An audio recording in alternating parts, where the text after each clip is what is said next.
उत्तर भारत में मौसम में गिरावट दर्ज की गई है और शीतलहरों के साथ अब ठंड बढ़ने लगी है। पंजाब और हरियाणा में घने कोहरे के साथ न्यूनतम तापमान में गिरावट दर्ज की गई है। देर रात संपूर्ण पंजाब सहित उत्तर हरियाणा, उत्तरी राजस्थान के हिस्सों में घना कोहरा छाया हुआ है। इसी बीच न्यूनतम तापमान में 2 से 3 डिग्री की गिरावट दर्ज की गई है। अभी कोहरे का प्रसार कम नहीं हो रहा। दोपहर बाद केवल उत्तरी और पश्चिमी पंजाब में कोहरा बना रहेगा, लेकिन केंद्रीय और पूर्वी हरियाणा, पश्चिमी उत्तर प्रदेश, दिल्ली में पश्चिमी विक्षोभ के प्रभाव से बादलवाई होने के चलते इन क्षेत्रों में सीजन का पहला कोल्ड डे की स्थिति होगी। माने अधिकतम तापमान 16 डिग्री सेल्सियस से कम दर्ज होने की उम्मीद है।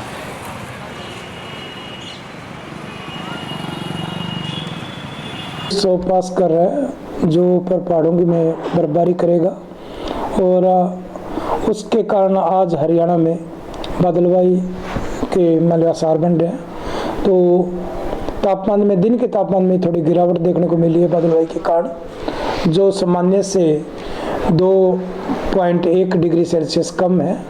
आज का दिन का तापमान 20.6 डिग्री आंका गया है और जो रात्रि तापमान है वो 4.5 डिग्री सेल्सियस तक पहुंच गया है।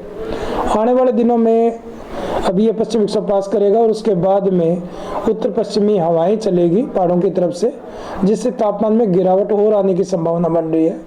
अगले 3-4 दिनों में थोड़ी तापमान में गिरावट रहेगी, रात्रि तापमान में विशेषकर गिरावट रहेगी और दिन का तापमान भी सामान्य और सामान्य से नीचे रहने की संभावना है, जिसके कारण ठंड का प्रभाव ज़्यादा रहेगा।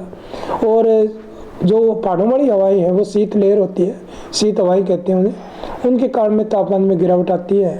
तो अगले 3-4 दिनों में ये तापमान, दिन का तापमान सामान्य के आसपास, परंतु रात्रि तापमान में थोड़ी गिरावट रहने की संभावना है, जो अगले 2-3 दिनों के अंदर ये 2 डिग्री सेल्सियस तक भी पहुंच सकता है, ऐसी संभावना बन रही है। धुंध के आसार सर?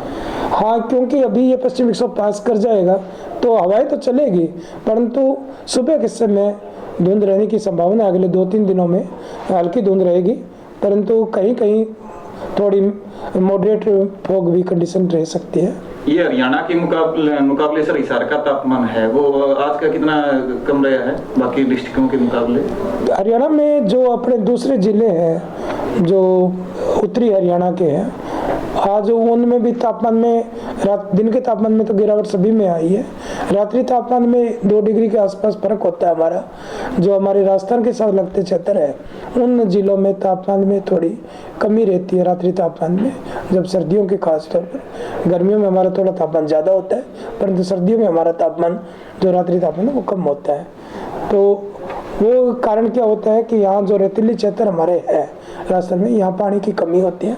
उसके कारण, क्योंकि वहाँ जो सोइल है, क्योंकि कई फैक्टर्स प्रभावित करते हैं इसमें, टोपोग्राफी भी होती है, सोइल का कारण भी होता है, और जो आसपास का क्षेत्र है वहाँ सिंचाई सुविधाएं कितनी है उसका भी निर्भर करता है जलवायु को उसको आंकने के लिए। तो इस तरीके से हमारा यहाँ जो सामान्य तापमान से अभी 2 डिग्री के आसपास तापमान में गिरावट है और आने वाले दिनों में तापमान, रात्रि तापमान में कुछ गिरावट ज़्यादा रहेगी जो 2 डिग्री सेल्सियस तक आ सकती है, 4.5 से भी, और दिन का तापमान सामान्य के आसपास रहेगी। शीतलहरें भी चलेंगी?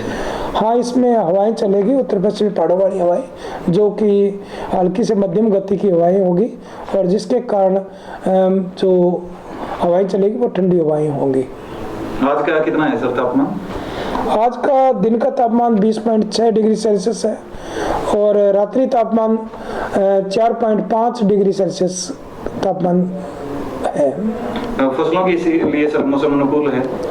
फसलों के लिए जनरली मौसम अनुकूल है, क्योंकि रात्रि तापमान में अभी जो गिरावट आएगी, जो अभी तापमान में अगले 2-3 दिनों में और गिरावट आने की संभावना बन रही है, क्योंकि अभी जो पहाड़ों वाली हवाएं चलेगी जिसके कारण तापमान में गिरावट आएगी, तो वो सरसों और आलू जो फसलें जो पाले से सेंसिटिव होती है उन पर प्रभाव पड़ेगा, क्योंकि जैसे जैसे तापमान गिरेगा तो पाले के प्रकोप पड़ने की संभावना बन जाती है। तो उसके कारण किसान भाइयों को ये सलाह दी जाती है कि जहाँ पानी उपलब्ध हो, सरसों और आलू की फसल विशेषकर जो फसलें सेंसिटिव होती है उसके पाले के प्रति, जो उसको ज़्यादा पाले का प्रभाव पड़ता है उन फसलों में हल्की सिंचाई करें। यदि सिंचाई उपलब्ध ना हो तो धुआं वगैरह करें कि जिस ओर से हवा आ रही है उस ओर से धुआं करें, ताकि पूरे क्षेत्र में जो फसल अपने खेत है उसमें धुआं हो जाए, जिससे तापमान में कमी का प्रभाव फसल पर ना पड़े।